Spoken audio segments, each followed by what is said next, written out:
Praise the lord. ದೇವರ ಘನವುಳ್ಳ ನಾಮಕ್ಕೆ ನಾವು ಸ್ತೋತ್ರವನ್ನು ಸಲ್ಲಿಸುವ. ದೇವರು ಒಳ್ಳೆಯವನು, ಆತನು ಯಾವಾಗಲೂ ಒಳ್ಳೆಯದನ್ನೇ ಮಾಡುವಾತನು, ಆತನ ಕೃಪೆಯು ಶಾಶ್ವತವಾದದ್ದು. ಕ್ರಿಸ್ತನಲ್ಲಿ ಪ್ರಿಯ ದೇವಜನರೇ, ಈ ಒಂದು ಸಜೀವ ವಾಕ್ಯ ಕಾರ್ಯಕ್ರಮಕ್ಕಾಗಿ ನಿಮ್ಮೆಲ್ಲರನ್ನು ಸ್ವಾಗತಿಸುತ್ತೇನೆ. ಅನೇಕ ಸಮಯದಿಂದ ನೀವು ವೀಕ್ಷಿಸ್ತಾ ಇದ್ದೀರಿ.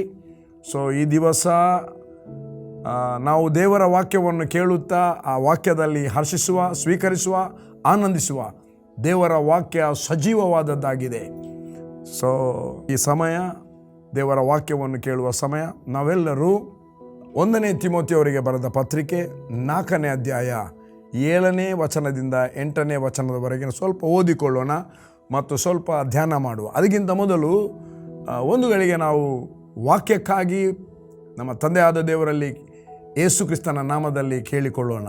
Thank you lord. ತಂದೆಯಾದ ದೇವರೇ, ನಿನ್ನ ಘನವುಳ್ಳ ನಾಮಕ್ಕೆ ನಾವು ಸ್ತೋತ್ರವನ್ನು ಸಲ್ಲಿಸುತ್ತೇವೆ.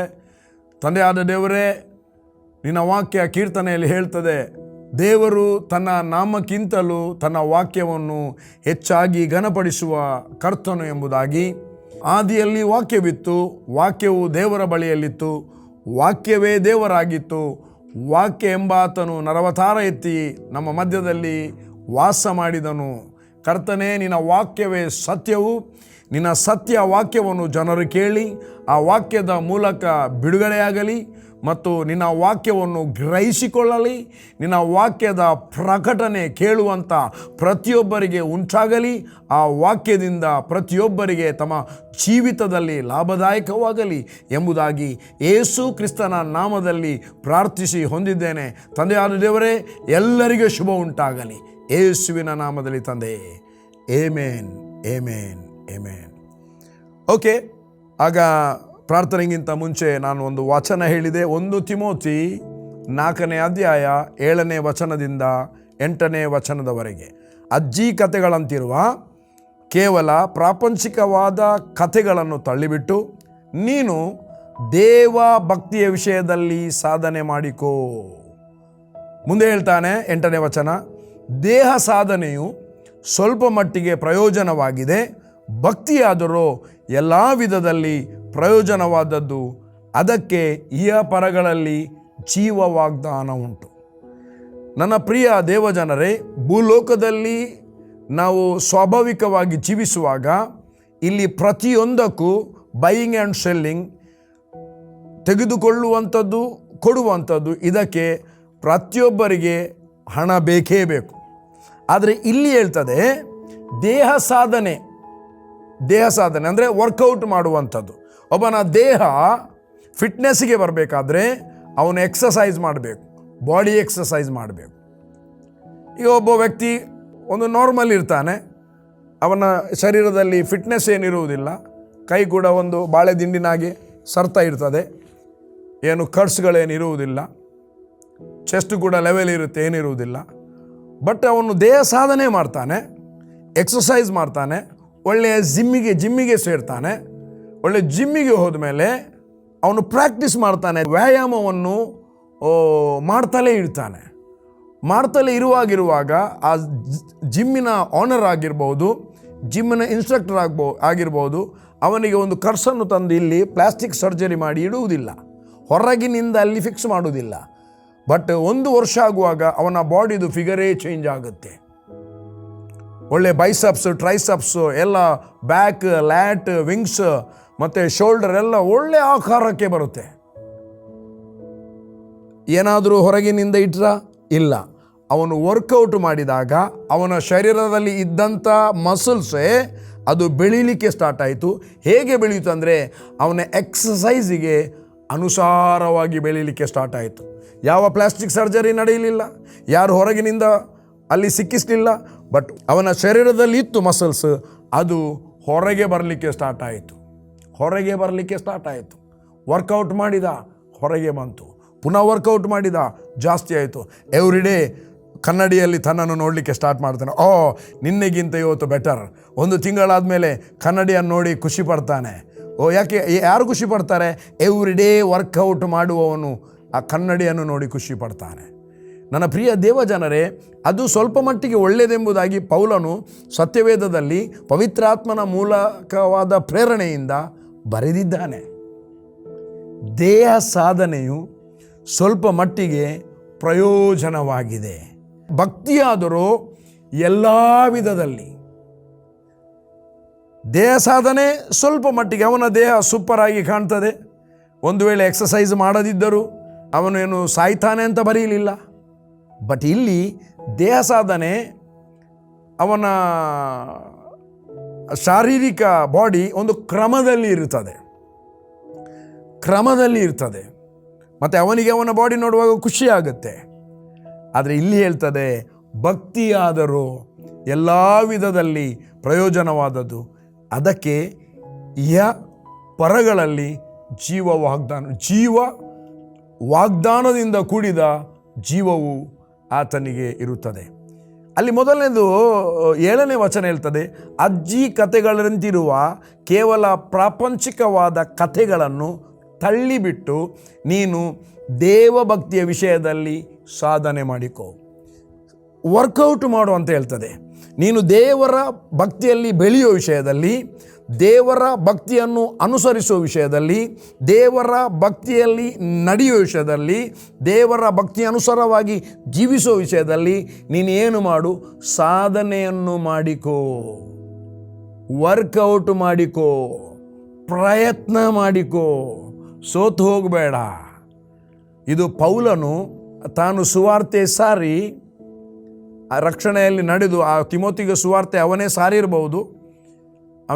ಅವನ ಭಕ್ತಿಯ ವಿಷಯದಲ್ಲಿ ಹೇಳುವಾಗ, ನಿನ್ನಲ್ಲಿರುವ ಭಕ್ತಿಯನ್ನು ನೋಡುವಾಗ ನಿನ್ನ ಅಜ್ಜಿ ಲೋವಿ ಮತ್ತು ನಿನ್ನ ತಾಯಿ ಯೂನಿಸ್ನಲ್ಲಿ ಇದ್ದದರಿಂದ ಇದು ನಿನ್ನಲ್ಲಿ ಕಂಡು ಬಂದಿದೆ ಎಂಬ ಅವನು ಮಾತನ್ನು ಅಲ್ಲಿ ಹೇಳ್ತಾನೆ. ಯಾರು? ಪೌಲನು. ಆದರೆ ಈತನ ಜೊತೆ ಸೇವಕನಾಗಿದ್ದ, ಮತ್ತು ಹಿಸ್ಟ್ರಿ ಹೇಳ್ತದೆ, ದೇವರ ವಾಕ್ಯಾನುಸಾರವಾಗಿ ನೋಡುವಾಗ ಅವನು ಎಫೆಸ ಪಟ್ಟಣದ ಸಭೆಯ ಸಭಾಪಾಲಕನಾಗಿದ್ದ. ಅವನು ಕೂಡ ಒಬ್ಬ ಅಪೊಸ್ತಲನೇ. ಆದರೆ ಅವನು ಪೌಲನಿಗಿಂತ ಎಷ್ಟೋ ಚಿಕ್ಕ ಪ್ರಾಯದ ಯವನಸ್ಥ. ಅದಕ್ಕೆ ಪೌಲ ಹೇಳ್ತಾನೆ, ನಿನ್ನನ್ನು ಯವನಸ್ಥನೆಂದು ಯಾರಿಗೆ ಅಸಡ್ಡೆ ಮಾಡುವುದಕ್ಕೆ ಅವಕಾಶ ಮಾಡಿ ಕೊಡಬೇಡ. ಯಾಕೆ? ಯವನಸ್ಥರೆಲ್ಲ, ಇವನು ದೇವಸೇವಕ, ಇವನು ಅಪೋಸ್ತಲ, ಅನೇಕ ಜನರ ಪರಿಚಯ ಇದೆ, ರಕ್ಷಣೆ ಹೊಂದದವರ ಪರಿಚಯ ಇದೆ, ರಕ್ಷಣೆ ಹೊಂದಿದವರ ಪರಿಚಯ ಇದೆ. ಅವನಲ್ಲಿ ಆ ಏರಿಯಾದಲ್ಲಿ ಆಟ ಆಡುವಾಗ ಆ ಜನರೊಟ್ಟಿಗೆ ಮಿಂಗಲಾಗಿದ್ದಾನೆ. ಈಗ ಅದೇ ಜನರ ಮಧ್ಯದಲ್ಲಿ ಯಾರು ಕೂಡ ಇನ್ನ ಮೇಲೆ ದೊರೆತನ ಮಾಡುವುದಕ್ಕೆ ಅಥವಾ ನಿನ್ನನ್ನು ಅಸಡ್ಡೆ ಮಾಡುವುದಕ್ಕೆ ಅಥವಾ ನಿನ್ನೊಟ್ಟಿಗೆ ತಮಾಷೆಯಾಗಿ ಮಾತನಾಡುವುದಕ್ಕೆ ಅವಕಾಶ ಮಾಡಿಕೊಡಬೇಡ ಅಂತ ಒಂದು ಕಡೆಯಲ್ಲಿ ಬರೆದಿದ್ದಾನೆ. ಅದೇ ತಿಮೋತಿಗೆ ಬರೆದ ಪತ್ರಿಕೆಯಲ್ಲಿ. ಇಲ್ಲಿ ಹೇಳ್ತಾನೆ, ನೀನು ಅಜ್ಜಿ ಕಥೆಗಳಂತಿರುವ ಕಥೆಗಳನ್ನು ತಳ್ಳಿಬಿಟ್ಟು ಅದಕ್ಕೆ ಆಸ್ಪದ ಕೊಡಬೇಡ. ಅದು ಸ್ವಾಭಾವಿಕವಾದದ್ದು, ಅದು ಪ್ರಾಪಂಚಿಕವಾದದ್ದು, ಅದಕ್ಕೂ ಮತ್ತು ದೇವರಿಗೂ ಯಾವ ಹೋಲಿಕೆ ಇಲ್ಲ. ಅದೆಲ್ಲ ಅಜ್ಜಿಗಳು ನಮ್ಮ ಊರಿನಲ್ಲಿ ಗದ್ದೆ ಉಳುವಾಗ ಅವನಿಗೆ ಬೋರ್ ಆಗ್ತಿತ್ತು. ಗದ್ದೆ ಉಳುವವನೊಬ್ಬನೇ ಉಳುವುದು. ಅದಕ್ಕೆ ಒಂದು ಪಾರ್ದಾನವನ್ನು ಹಾಡಿಕೊಂಡು ಆತನು ಗದ್ದೆ ಉಳ್ತಿದ್ದ. ಹಾಗೆ ಅದು ಈ ಪಾರ್ದಾನಗಳು ಕೇವಲ ಗದ್ದೆ ಉಳುವವನಿಗೆ ಮಾತ್ರ ಅನುಕೂಲವಾದದ್ದು, ಬೇರೆ ಕೇಳುವವರಿಗೆ ಯಾವ ಲಾಭವನ್ನುಂಟು ಮಾಡುವುದಿಲ್ಲ. ಅದೇ ರೀತಿ ಅಜ್ಜಿ ಕಥೆಗಳು ಕೂಡ ಆಯಾ ಸಮಯಕ್ಕೆ ಮಕ್ಕಳಿಗೆ ಒಂದು ಖುಷಿ ಕೊಡ್ಬೋದು. ಅಜ್ಜಿ ಕತೆ, ಅಲ್ಲಿ ಒಬ್ಬ ಇದ್ದನಂತೆ, ಅಲ್ಲಿ ಹೋದನಂತೆ. ನನ್ನ ಅಜ್ಜಿ ಇದ್ದರು, ನಾವು ಚಿಕ್ಕ ಇರುವಾಗ. ನಮಗೆ ಪ್ರಾರಂಭದಲ್ಲಿ ದೆವ್ವಗಳಂದರೆ ಏನು ಗೊತ್ತಿರಲಿಲ್ಲ. ಸತ್ತವರು ಬರ್ತಾರಾ ಇಲ್ವಾ, ಸತ್ತವರು ದೆವ್ವಗಳಾಗಿ ತಿರುಗುತ್ತಾರಾ, ಪರಲೋಕಕ್ಕೆ ಹೋಗ್ತಾರಾ, ಏನು ಗೊತ್ತಿರಲಿಲ್ಲ. ಇದೆಲ್ಲ ಏನೇ ಕೇಳಿದರೂ ನಾವು ಅಲ್ಲಿ ಒಟ್ಟಿರುವಾಗ ಅಜ್ಜಿ ಮತ್ತು ಅವರ ದೊಡ್ಡ ಮಕ್ಕಳು, ನನ್ನ ಚಿಕ್ಕಮ್ಮ ಮತ್ತು ನನ್ನ ಮಾವನವರೊಂದಿಗೆ ಅಥವಾ ಅಲ್ಲಿರುವ ಜನರೊಂದಿಗೆ ಮಾತನಾಡ್ತಿದ್ರು. ಏನು, ಆಗ ಪಬ್ಲಿಕ್ ಟಾಯ್ಲೆಟ್ ಇರುವುದು. ಇವರು ಪಬ್ಲಿಕ್ ಟಾಯ್ಲೆಟ್ಗೆ ರಾತ್ರಿಗೆ ಹೋಗುವಾಗ ನನ್ನ ಅಜ್ಜಿಯನ್ನು ಎಬ್ಬಿಸ್ತಾರೆ ಮನೆಯಲ್ಲಿರುವವರು. ಅಜ್ಜಿ ಮತ್ತು ಅವರು ಹೋಗೋದು. ಒಂದು ಬೆಕ್ಕು ಕೂಗಿತು. ಇಲ್ಲಿ ಕತೆ ಹೇಳ್ತಾ ಇದ್ದಾರೆ, ನಾನು ಮತ್ತು ಇಂಥವರು ಹೋದಾಗ ಒಂದು ಬೆಕ್ಕು ಕೂಗಿತು. ಆಗ ಬೆಕ್ಕು ಕೂಗಿದಂದರೆ ಒಂದು ಹೆಂಗಸು 1 ತಿಂಗಳ ಮೊದಲು ಸುಸೈಡ್ ಮಾಡಿ ಸತ್ತಿದ್ದಾರೆ. ಆ ಬೆಕ್ಕು ಕೂಗಿದಾಗ ಬೆಕ್ಕಿಗೆ ಅವರ ಹೆಸರನ್ನು ಹೇಳಿ, ಅವರದ್ದು ಸ್ವಂತ ಅಲ್ಲ, ಅದು ಅವರ ಅಜ್ಜಿಯಿಂದ ಕಲಿತುಕೊಂಡು ಬಂದಿದ್ದಾರೆ ಇಂಥ ಕಥೆಗಳನ್ನು. ಅದನ್ನೇ ಅವರು ನಂಬಿದ್ದಾರೆ. ಭಯಭಕ್ತಿಯಂತೂ ಇರಲಿಲ್ಲ, ಅದನ್ನೇ ನಂಬಿದ್ದಾರೆ. ಯೇಸುವಿನ ಬಗ್ಗೆ ಪರಿಜ್ಞಾನ ಇರಲಿಲ್ಲ, ಅದನ್ನೇ ನಮ್ಮ ಎದುರಿಗೆ ಹೇಳ್ತಾ ಇದ್ದಾರೆ. ನಾವು ಕೂಡ ಏನು ಮಾಡಿದೆವು? ನಂಬಿದೆವು. ಏನು? ಸತ್ತವರು ಬೆಕ್ಕಾಗಿ ಬಂದು ಮೇವು ಹೇಳ್ತಾರೆ ಅಂತ. ಕತ್ತಲೆಯಲ್ಲಿ. ರಾತ್ರಿಗೆ ಬೆಕ್ಕು ಗುಗ್ಗಿದ್ರೆ 12 ಗಂಟೆಯ ನಂತರ ಅದು ದೆವ್ವ ಬಂದದು ಅಥವಾ ಸತ್ತವರು ಬಂದದು. ಯಾರ ಲೆಕ್ಕದಲ್ಲಿ? ಅವರ ಲೆಕ್ಕದಲ್ಲಿ. ಇದೆಲ್ಲ ಇಂಥ ಎಲ್ಲ ಅನೇಕ ಸುಳ್ಳಿಂದ ಕುಡಿದ ಆ ಹಳೆಯ ಕಾಲದ ಅಜ್ಜಿಗಳ ಕಥೆ ಇದೆ. ಇವ ಹೇಳ್ತಾನೆ, ಈ ಭಕ್ತಿಗೆ ಲಾಭವಾಗದೇ ಇರುವಂಥ ನಮ್ಮ ಜೀವಿತಕ್ಕೆ ಹೊಂದಾಣಿಕೆ ಇರದಂಥ, ದೇವರ ವಾಕ್ಯಕ್ಕೆ ಹೊಂದಾಣಿಕೆ ಇರದಂಥ, ಪವಿತ್ರಾತ್ಮನ ಕಾರ್ಯಗಳು ಪವಿತ್ರಾತ್ಮನ ಮೂಲಕ ಉಂಟಾಗದ ವಾಕ್ಯದ ಅಂತ ಯಾವುದೇ ಮಾತುಗಳು ದೇವರ ವಾಕ್ಯ ಪವಿತ್ರಾತ್ಮನ ಮೂಲಕ ನಮಗೆ ಕೊಡಲ್ಪಟ್ಟಿದೆ. ಅದಕ್ಕೆ ಸಂಬಂಧ ಪಡೆದಿರುವಂಥ ಯಾವುದೇ ಔಟ್ವರ್ಡ್ ಸ್ಟೋರಿ ಇರ್ಬೋದು, ಅದರಲ್ಲಿ ಏನು ಲಾಭ ಇಲ್ಲ. ಕೇವಲ ಮಾನಸಿಕ ಬೇಸರ ಹೋಗುವಂಥ ಎಂಟರ್ಟೈನ್ಮೆಂಟ್ ಕ್ಷಣಿಕ ಕಾಲ ಇರ್ಬೋದು. ಜೋಕು ಕೇಳುವಾಗ ನೆಗಡುವಂಥ ಆ ಸಮಯಕ್ಕೆ ನಗು, ಮತ್ತು ಸೇಮು ಪ್ರಾಬ್ಲಮ್. ಆದರೆ ಅವ ಹೇಳ್ತಾನೆ, ಅದನ್ನು ತಳ್ಳಿಬಿಟ್ಟು ನೀನು ದೇವಭಕ್ತಿಯ ವಿಷಯದಲ್ಲಿ ಸಾಧನೆ ಮಾಡಿಕೊ. 2 ಸಾಧನೆ ಇಲ್ಲಿ ಹೇಳ್ತಾನೆ, ಒಂದು ಶಾರೀರಿಕ ಸಾಧನೆ, ಮತ್ತೊಂದು ಆತ್ಮೀಕ ಸಾಧನೆ. ದೇಹ ಭಕ್ತಿ ಇದೆ, ದೇಹ ಸಾಧನೆ ಇದೆ, ದೇಹ ದಂಡನೆ ಇದೆ. ದೇಹವನ್ನು ದಂಡಿಸುವವರಿದ್ದಾರೆ ಭಕ್ತಿಯ ವೇಷದಲ್ಲಿ, ದೇಹ ಸಾಧನೆ ಮಾಡುವವರಿದ್ದಾರೆ. ಈ 2 ಸಂಗತಿ. ಒಂದು ಡಾಕ್ಟರ್ ಹೇಳಿದ್ದಾರೆ, BP ಇದೆ, ಬ್ಲಡ್ ಪ್ರೆಷರ್ ಸ್ವಲ್ಪ ಹೆಚ್ಚಿದೆ, ನೀವು ವಾಕಿಂಗ್ ಮಾಡಬೇಕು. ಪಾಪ ವಾಕಿಂಗ್ ಮಾಡಲಿಕ್ಕೆ ಬೇಡ, ಡಾಕ್ಟರ್ ಹೇಳಿದ್ದಾರೆ ಮಾಡಲೇಬೇಕು.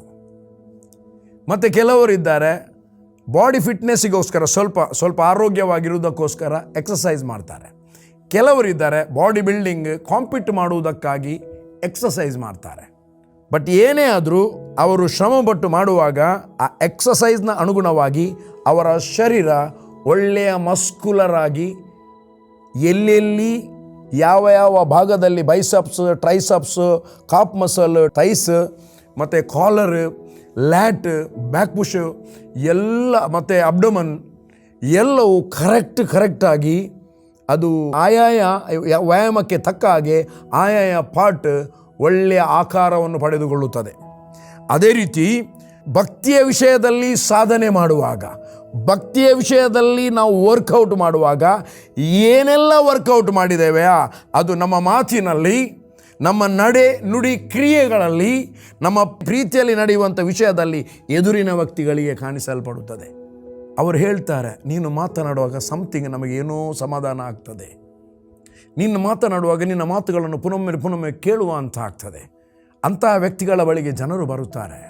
ನನ್ನ ಪ್ರಿಯ ದೇವಜನರೇ, ಯಾವಾಗ ನಾವು ಭಕ್ತಿಯ ವಿಷಯದಲ್ಲಿ ಸಾಧನೆ ಮಾಡ್ತೇವೆಯಾ, ಅಂದರೆ ವರ್ಕೌಟ್ ಮಾಡ್ತೇವೆಯಾ, ನಾವು ದೇವರ ಸನ್ನಿಧಾನದಲ್ಲಿ ಕೂತ್ಕೊಂಡು, ನಾವು ದೇವರ ಸನ್ನಿಧಾನದಲ್ಲಿ ಇದ್ದೇವೆ, ಕೂತ್ಕೊಂಡು ನಾವು ವಾಕ್ಯವನ್ನು ಓದುತ್ತಾ, ವಾಕ್ಯವನ್ನು ಅರಿಕೆ ಮಾಡುತ್ತಾ, ಆತನಿಗೆ ಸ್ತುತಿ ಆರಾಧನೆಗಳನ್ನು ಮಾಡುತ್ತಾ, ದೇವರ ವಾಕ್ಯವನ್ನು ಧ್ಯಾನ ಮಾಡುವಂಥದ್ದು. ಜ್ಞಾನ ಮಾಡುವಂಥದ್ದು ಅಂದರೆ ಸಾಧನೆ ಮಾಡುವಂಥದ್ದು. ಜ್ಞಾನ ಮಾಡುವಂಥದ್ದಂದರೆ ವರ್ಕೌಟ್ ಮಾಡುವಂಥದ್ದು. ದೇವರ ವಾಕ್ಯವನ್ನು ನಾವು ಓದ್ತೇವೆ, ದೇವರ ವಾಕ್ಯವನ್ನು ನಾವು ಕೇಳ್ತೇವೆ, ನಂಬುತ್ತೇವೆ, ಮತ್ತು ಅದನ್ನು ಪ್ರಾಕ್ಟೀಸ್ ಮಾಡ್ತೇವೆ. ಪ್ರತಿಯೊಂದು ದೇವರ ವಾಕ್ಯವನ್ನು ನಾವು ನಂಬುವಾಗ ಅದರ ಪ್ರಾಕ್ಟಿಕಲ್ ಎಕ್ಸ್ಪೀರಿಯನ್ಸಿಗೋಸ್ಕರ ಕೆಲವೊಂದು ಸಂಗತಿಗಳು ನಮ್ಮ ಮುಂದೆ ಬಂದು ನಿಲ್ತದೆ. ಒಬ್ಬ ಸಹೋದರಿ ಇದ್ಲು, ನಾನು ಮತ್ತು ಒಬ್ಬರು ನಾವು ಒಟ್ಟಿಗೆ ದೇವಸೇವಕರಿದ್ದೆವು. ನಾವು ಒಂದು ಗಾಡಿಯಲ್ಲಿ ಬರ್ತಾ ಇದ್ದೇವೆ. ಆಕೆ ಪರವೂರಿನಲ್ಲಿದ್ಲು. ಆ ದೇವಸೇವಕರು ಪ್ರೀಚ್ ಮಾಡಿದ್ದನ್ನು ತುಂಡಾಗಿ ಹಾಕ್ತಾ ಇದ್ಲು. ಆಸಕ್ತಿ ಇದೆ, ದೇವರ ವಾಕ್ಯದಲ್ಲಿ ಬೆಳೀಬೇಕು, ನಾವು ಪ್ರೀಚ್ ಮಾಡ್ತೇವೆ, ವರ್ಷಿಪ್ ಮಾಡ್ತೇವೆ, ಅದನ್ನು ನೋಡಿ ನಮಗೆ ಕೂಡ ಹಾಗೇನೆ ಮಾಡಬೇಕು ಅಂತ ಬಯಕೆ ಇತ್ತು. ಪರವೂರಿಂದ ಬಂದಾಗ ಇವಳು ಹಾಕುವಂಥ ಫೇಸ್ಬುಕ್ನಲ್ಲಿ ಹಾಕುವಂಥ ಒಂದೊಂದು ವರ್ಡ್ ದೇವಸೇವಕರು ಪ್ರೀಚ್ ಮಾಡಿದ್ದನ್ನು ಅವಳು ಅದನ್ನು ಸಾರಾಂಶವಾಗಿ ಬರೆದು ಅದನ್ನು ಹಾಕ್ತಿತ್ತು. ಅದು ಕೇಳುವಾಗ, ಅದನ್ನು ಓದುವಾಗ ಅನೇಕರ ಹೃದಯಗಳಿಗೆ ಅದು ಸ್ಪರ್ಶ ಆಗ್ತಿತ್ತು. ಹಾಗೆ ಒಂದು ದೇವಸೇವಕರ ಪರಿಚಯ ಆಯಿತು. ಆ ದೇವಸೇವಕರು ಆಕೆಗೆ ಫೋನ್ ಮಾಡಿ ನಮ್ಮ ಸಭೆಗೆ ನೀವು ಪ್ರೀಚಿಂಗಿಗೆ ಬರಬೇಕಂತ ಆಕೆಗೋಸ್ಕರ ಈಕೆ ಒಪ್ಪಿದ್ದು. ನಮ್ಮ ಹತ್ರ ಕೇಳಲಿಲ್ಲ. ಒಂದು ಹುಡುಗಿಯನ್ನು ನಮ್ಮ ಸಭೆಯಿಂದ ಯಾರು ಪಾಸ್ಟ್ನವರು ಕರೆದ್ರು ಹಾಗೆ ಕಳಿಸ್ಲಿಕ್ಕೆ ಆಗೋದಿಲ್ಲ. ಅದಕ್ಕೆ ಸಭೆದೊಂದು ಪ್ರೋಟೋಕಾಲ್ ಇದೆ, ಸಭೆಯ ನಿಯಮ ಇದೆ. ಆಕೆ ಯಾವುದೇ ದೇವಸೇವಕ ಒಂದು ಸಭೆಗೆ ಹೋಗ್ತಿರುವಂಥ ಹುಡುಗಿಯನ್ನು ನೇರ ನಮ್ಮ ಸಭೆಗೆ ಪ್ರೀಚಿಂಗಿಗೆ ಬಂತೆ ಕರೆಯುವಂಥದ್ದು ಅದು ಒಳ್ಳೆಯದಲ್ಲ, ಸರಿಯಲ್ಲ. ಅವನಿಗೆ ಅಂತ ಬೇಕಿದ್ರೆ ಅವನು ಕೇಳಬೇಕು, ಆ ಸಭಾಪಾಲಕ ಕೇಳಬೇಕು, ನಿಮ್ಮ ಸಭೆಯಲ್ಲಿ ಇಂಥ ಒಂದು ಸಿಸ್ಟರ್ ಇದ್ದಾರಲ್ಲ ಅವರನ್ನು ಕಳಿಸ್ಬೋದಾ ಅಂತ. ಈ ಸಹೋದರಿ ಕೂಡ ಕರೆಯುವಾಗ ನಿಲ್ಲಿ ನಮ್ಮ ಪಾಸ್ಟರ್ ಹತ್ರ ನಾನು ಕೇಳಿ ಹೇಳ್ತೇನೆ ಎಂಬುದಾಗಿ. ಸೊ ನಾನು ಬರುವಾಗ ಹೀಗೆ ಇಂಥ ಹುಡುಗಿ ಬಂದಿದ್ದಾಳೆ, ಅವಳಿಗೆ ಇಂಥವ್ರು ಕರೆದಿದ್ದಾರಂತೆ, ನಾವು ಹೋಗ್ಬೋದಾ ಅಂತ ಕೇಳಿ ಅಲ್ಲಿ ಬಂದಿದ್ದಾಳೆ ಪ್ರೇಯರ್ ಮಾಡಿಸಿ ಕಳಿಸ್ಲಿಕ್ಕೆ ಅಂತ. ನನಗೆ ಶಾಕ್ ಆಯಿತು, ಇದು ಹೇಗೆ ಆಗ್ತದೆ ಅಂತ. ಓಕೆ, ಈಗ ಆಲ್ರೆಡಿ ಬಂದು ನಾನು ಮತ್ತೆ ಅವಳನ್ನು ಮಾತಾಡಿದೆ, ಯಾರಮ್ಮ ನಿನ್ನನ್ನು ಕರೆದದು, ನೀನು ಹೇಗೆ ಹೋಗ್ತಿ, ನಿನ್ನ ಹಸ್ಬೆಂಡ್ ಇದ್ರೇ ತೊಂದರೆ ಇಲ್ಲ, ನಿನ್ನ ಹಸ್ಬೆಂಡ್ ಕೂಡ ಅಬ್ರಾಡ್ನಲ್ಲಿದ್ದಾನಲ್ಲ, ನೀನು ಅವನ ಪರ್ಮಿಷನ್ ಕೇಳಿದ್ಯಾ? ಹೌದು, ಅವರು ಹೋಗು ಅಂತ ಹೇಳಿದ್ದಾರೆ. ಓಕೆ, ನೀನು ಪಾಸ್ಟರ್ ಹತ್ರ ಮೊದಲು ಮಾತಾಡಿದ್ಯಾ, ಹೀಗೆ ಕರೆದಿರಾ, ಹೋಗ್ಬೋದು ಅಂತ ಕೇಳಿದ್ಯಾ? ಇಲ್ಲ, ಅವರು ಕರೆದಿದ್ದಾರೆ ಪಾಸ್ಟರ್, ನಾನು ಹೋಗ್ತೇನೆ ಪ್ರೇಯರ್ ಮಾಡಿ ಅಂತ ಅದಕ್ಕೆ ಬಂದದ್ದು. ನೀನು ಹೋಗ್ತೇನೆ ಅಂತ ತೀರ್ಮಾನ ಮಾಡಿದ ಮೇಲೆ ನಾವ್ಯಾಕೆ ನಿನ್ನ ನಿಲ್ಲಿಸ್ತೇನೆ? ನೀನು ಒಬ್ಬಳೇ ಹೋಗೋದು ಸರಿ ಕಾಣೋದಿಲ್ಲ, ನೀನು ಯಾರನ್ನಾದರೂ ಒಬ್ಬರನ್ನು ನಿಮ್ಮ ಮನೆಯವರನ್ನು ಕರ್ಕೊಂಡು ಹೋಗಬೇಕು, ಇಲ್ಲದಿದ್ದರೆ ಇಲ್ಲಿಂದ ಒಂದು ಸಹೋದರನೊಟ್ಟಿಗೆ ಕಳಿಸಿ ನಾವು ಕೊಡ್ತೇವೆ ಅಂತ. ಆಯಿತು, ಇಂಥವ್ರು ಬರ್ತಾರೆ, ನಮ್ಮ ಕುಟುಂಬದವರೇ ಬರ್ತಾರೆ ಅಂತ ಹೇಳಿ ಅವರು ಹೋದರು. ನಾವು ಪ್ರೇಯರ್ ಮಾಡಿ ಕಳಿಸಿದೆವು, ಏನು ಸರ್ ನಮ್ಮ ಸಭೆಯ ಮಕ್ಕಳು ಅಂತ. ಅಲ್ಲಿ ಹೋದ್ಲು, ಪ್ರೀಚ್ ಮಾಡಿದರು, ಪ್ರೀಚಿದ್ದು ಫೋಟೋ ತೆಗೆದ್ರು, ಶೂಟಿಂಗ್ ತೆಗೆದಿದ್ದಾರೆ, ಸ್ವಲ್ಪ ಮಾತಾಡಿದ್ದಾರೆ. ಅಲ್ಲಿಂದ ಮತ್ತೆ ಎಲ್ಲ ಮುಗ್ದ ಮೇಲೆ ಫೋನ್ ಮಾಡಿರೋದು, ಅದ್ಭುತವಾಗಿ ದೇವರು ನಡೆಸ್ತಾನೆ, ವೆರಿ ಗುಡ್ ಅದ್ಭುತವಾಗಿ ನಡೆಸಿದಾನಂತ ಹೇಳಿದಳು. ಆಮೇಲೆ ಸ್ವಲ್ಪ ದಿವಸದಲ್ಲಿ ಹೋದಾಗ ನಾನು ಕೇಳಿದೆ, ನೀನು ಏನು ಮಾತಾಡಿದ್ದಿ? ಫಸ್ಟ್ ಏನು ನಾನು ಇಲ್ಲಿಂದ ರೆಡಿಯಾಗಿ ಹೋಗಿದ್ದೇನೆ ಅದು ಮಾತಾಡಲಿಲ್ಲ. ಅಲ್ಲಿ ಬಾಯಿ ತೆರೆಯುವಾಗ ಕುಟುಂಬದ ವಿಷಯ ಆಗಿ ಬಂತು, ಗಂಡ ಹೆಂಡತಿಯ ಮತ್ತು ಮಕ್ಕಳ ವಿಷಯವಾಗಿ ಒಳ್ಳೆ ನಡೆಸಿದ್ರು ದೇವರು, ಅದನ್ನೇ ಮಾತನಾಡಿದೆ. ಮತ್ತು ತುಂಬ ಮಂದಿ ನನಗೆ ಪ್ರೇಯರಿಗೆ ಲೈನ್ ನಿಂತರು, ನಾನು ಅವರೆಲ್ಲರಿಗೆ ಪ್ರೇಯರ್ ಮಾಡಿದೆ, ಪ್ರಾಯದವರು ಸಹ ಬಂದಿದ್ದಾರೆ. ಓಕೆ, ಒಳ್ಳೆಯದಾಯಿತು ಮಗ, ನಿನ್ನನ್ನು ದೇವರು ಆಶೀರ್ವದಿಸಲಿ, ನಿನ್ನನ್ನು ಹೀಗೇನೆ ಉಪಯೋಗಿಸಲಿ ಅಂತ ಹೇಳಿದೆ. ಆಯಿತು, ಮನೆಗೆ ಬಂದು 1 ವೀಕ್ ಆಗಲಿಲ್ಲ, ಏನು ಪ್ರೀಚ್ ಮಾಡಿದಾಳೋ ಗಂಡ ಹೆಂಡತಿಯ ಮಧ್ಯದಲ್ಲಿ ಗಲಾಟೆ ಸ್ಟಾರ್ಟ್ ಆಯಿತು, ಮಿಸ್ಅಂಡರ್ಸ್ಟ್ಯಾಂಡಿಂಗ್ಗಳು ಬಂತು. ಅಲ್ಲಿಂದ ಈಚೆಯಿಂದ ಅಲ್ಲಿಗೆ ಫೈರ್ ಮಾತುಗಳು ಸ್ಟಾರ್ಟ್ ಆಯಿತು. ನನಗೆ ಫೋನ್ ಮಾಡಿದರು, ಹೀಗೆ ಆಗ್ತಾ ಇದೆ. ಹೌದಾ, ನೀನು ಮೊನ್ನೆ ಏನು ಪ್ರೀಚ್ ಮಾಡಿ ಬಂದು ಗಂಡ ಹೆಂಡತಿಯ ವಿಷಯದಲ್ಲಿ? ಈಗ ನಿನಗೆ ಪ್ರಾಕ್ಟಿಕಲ್ ಬಂದಿದೆ. ಏನು ಅವರಿಗೆ ನೀನು ಪ್ರೀಚ್ ಮಾಡಿದೆಯಲ್ಲ ಅದನ್ನೇ ನೀನು ಅಳವಡಿಸಿ ನಡೆ. ನೀನು ಏನು ಗಂಡನು ಹೀಗೆ ಹೇಳಿದಾಗ ನೀವು ಏನು ಮಾಡಬೇಕಂತ ಹೇಳಿದೆಯಲ್ಲ ಅದನ್ನೇ ನೀನು ಮಾತನಾಡು ಗಂಡನ ಹತ್ರ. ಏನು ಮಾಡಬೇಕು, ಗಂಡನಿಗೆ ಹೆಂಡತಿ ಅಧೀನ ಆಗಬೇಕಂತ ಹೇಳಿದೆಯಲ್ಲ, ಹೌದು, ಅದನ್ನೇ ನೀನು ಮಾಡು ಅಂತ ಹೇಳಿದೆ. ಮತ್ತು ಸ್ವಲ್ಪ ಸಮಯದಂತೂ ಎಲ್ಲ ಸರಿಯಾಯಿತು, ಒಟ್ಟಿಗಿದ್ದಾರೆ ಈಗ. ಬಟ್ ನಾನು ಏನನ್ನು ಹೇಳಲಿಕ್ಕೆ ಇಷ್ಟಪಡ್ತೇನೆ, ಇದು ನಮ್ಮ ಅನುಭವನೇ. ಏನು ನಾವು ದೇವರ ವಾಕ್ಯಕ್ಕೆ ಜೀವಿಸಲಿಕ್ಕೆ ತೀರ್ಮಾನ ಮಾಡಿದೆಯಾ, ಏನು ನಾವು ಬೋಧಿಸಿ ಬಂದಿದ್ದೇವೆಯಾ, ಅದರ ಪ್ರಾಕ್ಟಿಕಲ್ ಅನುಭವದ ಸಂಗತಿಗಳು ನಮ್ಮ ಜೀವಿತದಲ್ಲಿ ಬಂದು ನಿಂತಿದೆ. ದೇವರಿಗೆ ಸ್ತೋತ್ರ. ಅನೇಕ ಸಂಗತಿಗಳನ್ನು ಜಯಿಸಿದೆವು, ಕೆಲವೊಂದನ್ನು 2ನೇ ಸರಿ ಜಯಿಸಿದೆವು, 1ನೇ ಸರಿ ಜಯಿಸಲಿಕ್ಕೆ ಆಗಲಿಲ್ಲ. ಬಟ್ ಏನು ನಾವು ಪ್ರೀಚ್ ಮಾಡ್ತೇವೆ ನಮ್ಮ ಹೃದಯದಲ್ಲಿರಬೇಕು. ದೇವರ ವಾಕ್ಯವನ್ನು ಸಾಧನೆ ಮಾಡ್ತೇವೆ, ಸಾಧನೆ ಮಾಡಿದ್ದು ನಮ್ಮ ಜೀವಿತದಲ್ಲಿ ಇರ್ತದೆ. ಹೇಗೆ ಔಟ್ಸೈಡ್ ನಮ್ಮ ದೇಹದ ಬಾಡಿ ಬಿಲ್ಡಿಂಗ್ ಮಾಡುವಾಗ ಕಾಣ್ತದೆ, ಅದೇ ರೀತಿಯಲ್ಲಿ ದೇವರ ಆತ್ಮನ ಸಂಗತಿಗಳು ನಾವು ಅದರಲ್ಲಿ ಸಾಧನೆ ಮಾಡುವಾಗ, ಭಕ್ತಿಯ ವಿಷಯದಲ್ಲಿ ಸಾಧನೆ ಮಾಡಿದಾಗ, ಭಕ್ತಿ ಅಂದರೆ ದೇವರಿಗೆ ಪ್ರಥಮ ಸ್ಥಾನ ಕೊಡುವುದು, ಭಯ ಭಕ್ತಿ ಅಂದರೆ giving God first priority or first place. ದೇವರು ಮತ್ತು ದೇವರ ವಾಕ್ಯ ಇದು ಒಂದೇ ಆಗಿದೆ. ದೇವರ ವಾಕ್ಯಕ್ಕೆ ನಾವು ಪ್ರಥಮ ಸ್ಥಾನ ಕೊಡುವಾಗ ಆ ವಾಕ್ಯ ನಮ್ಮ ಜೀವಿತದಲ್ಲಿ ಮ್ಯಾನಿಫೆಸ್ಟ್ ಆಗಲಿಕ್ಕೆ ಸ್ಟಾರ್ಟ್ ಆಗ್ತದೆ. ಅದಕ್ಕಾಗಿ ಹೇಳ್ತಲೇ ಅಜ್ಜಿ ಕಥೆಯನ್ನು ತಳ್ಳಿಬಿಟ್ಟು ದೇವ ಭಕ್ತಿಯ ವಿಷಯದಲ್ಲಿ ಸಾಧನೆ ಮಾಡಿಕೋ ಎಂಬುದಾಗಿ. ಮತ್ತು 1 ತಿಮೋತಿ, ಅದೇ 1ನೇ ತಿಮೋತಿ 6ನೇ ಅಧ್ಯಾಯ 6ನೇ ವಚನದಲ್ಲಿ ಹೇಳ್ತದೆ, ಒಂದು ಸಣ್ಣ ವಚನ ಅದು, ಸಂತುಷ್ಟಿ ಸಹಿತವಾದ ಭಕ್ತಿಯು ದೊಡ್ಡ ಲಾಭವೇ ಸರಿ ಎಂಬುದಾಗಿ.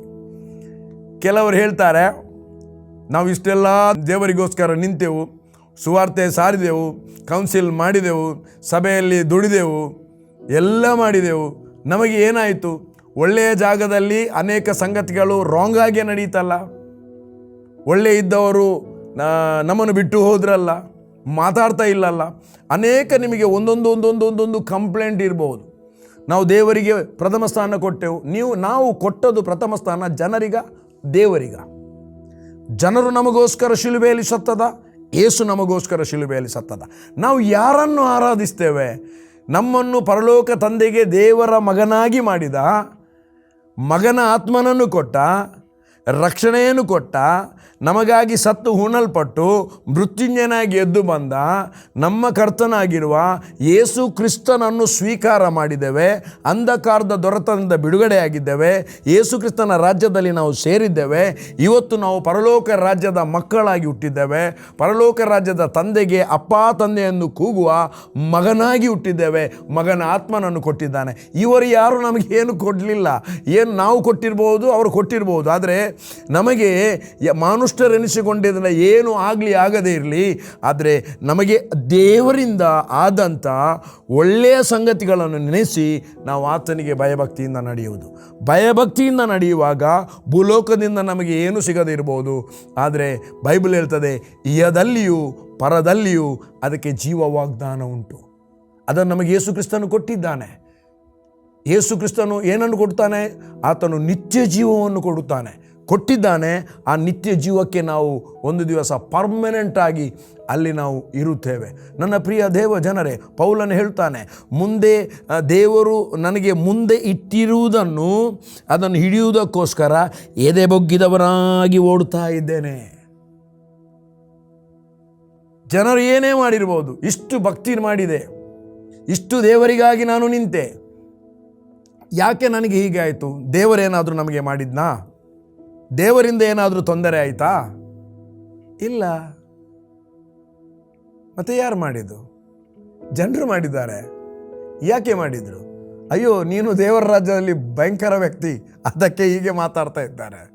ನೀನು ದೇವರ ರಾಜ್ಯದಲ್ಲಿ ಫಲಭರಿತವಾದ ವ್ಯಕ್ತಿ, ನೀನು ದೇವರ ರಾಜ್ಯದಲ್ಲಿ ಬಲಿಷ್ಠ ವ್ಯಕ್ತಿ, ನೀನು ದೇವರ ರಾಜ್ಯದಲ್ಲಿ ಹೋಗುವಾಗ ಸೈತಾನನಿಗೆ ತುಂಬ ತೊಂದರೆ ಆಗ್ತಾ ಇದೆ, ಸೈತಾನನ ಕಾರ್ಯಗಳಿಗೆ ತಡೆ ಆಗ್ತಾ ಇದೆ, ನೀನು ಸೈತಾನನಿಗೆ ಥ್ರೆಟನ್ ವ್ಯಕ್ತಿ ಆಗಿದ್ದಿ. ಅದಕ್ಕೆ ನಿನ್ನ ಭಯಭಕ್ತಿ ಅದರ ಅರ್ಥ ನೀನು ದೇವರ ಆತ್ಮನಲ್ಲಿ ನಡೆಯುವಂಥದ್ದು ಭಾಳ ಸುಂದರವಾಗಿ ಸ್ಟ್ರಾಂಗ್ ಆಗಿದೆ. ನಾವು ತಪ್ಪು ಮಾಡಿ ಗುದ್ದು ತಿಂದು ತಾಳ್ಮೆಯಿಂದಲೇ ಇದ್ದರೆ ದೊಡ್ಡ ಪ್ರಯೋಜನ ಏನಿಲ್ಲ. ತಪ್ಪು ಮಾಡದೆ ಗುದ್ದು ತಿಂತೇವೆಲ್ಲ, ಅದರಿಂದ ನಾವು ತಾಳ್ಮೆಯಿಂದ ಇದ್ದರೆ ಅದು ಪ್ರಯೋಜನವಾಗಿದೆ. ದೇವರ ವಾಕ್ಯ ಹೇಳ್ತದೆ, ದೇವರ ಮುಂದೆ ಅದು ಶ್ಲಾಘನೆ ಆಗಿದೆ. ನೀವು ಅದಕ್ಕಾಗಿಯೇ ಕರೆಯಲ್ಪಟ್ಟಿದ್ದೀರಿ.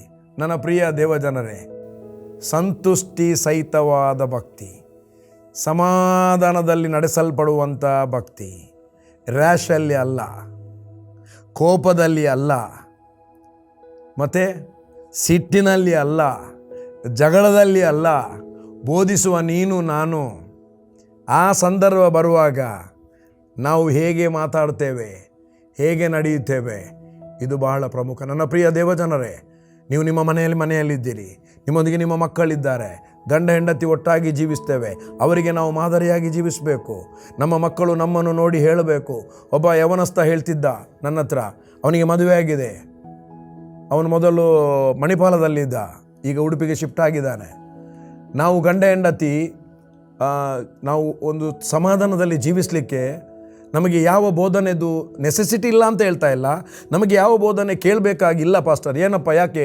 ನಮ್ಮ ಮಮ್ಮಿ ಮತ್ತು ಡ್ಯಾಡಿ ನಾವು ಮಕ್ಕಳು ಬುದ್ಧಿ ಬಂದಂದಿನಿಂದ ಇದುವರೆಗೆ, ನನಗೆ ಮದುವೆಯಾಗಿ ಇಷ್ಟು ವರ್ಷ ಆಯ್ತು, ಇದುವರೆಗೆ ಅವರು ಒಂದು ದಿನ ಜಗಳಾಡಿದ್ದು ನಾನು ನೋಡಲಿಲ್ಲ, ಒಂದು ದಿನ ಸಿಟ್ಟಿನಲ್ಲಿ ಮಾತಾಡಿದ್ದು ನೋಡಲಿಲ್ಲ. ಭಾಳ ಒಳ್ಳೆ ತಾಳ್ಮೆಯಿಂದ ಅಪ್ಪ ಅಮ್ಮನ ಹತ್ರ, ಅಮ್ಮ ಅಪ್ಪನ ಹತ್ರ ಮಾತಾಡ್ತಾರೆ. ವೆರಿ ಗುಡ್ ಮಗನೇ, ನಿನ್ನ ಅಪ್ಪನಿಗೆ ನಾನು ಸೆಲ್ಯೂಟ್ ಹೊಡಿತೇನೆ ಅಂತ ಹೇಳಿದೆ.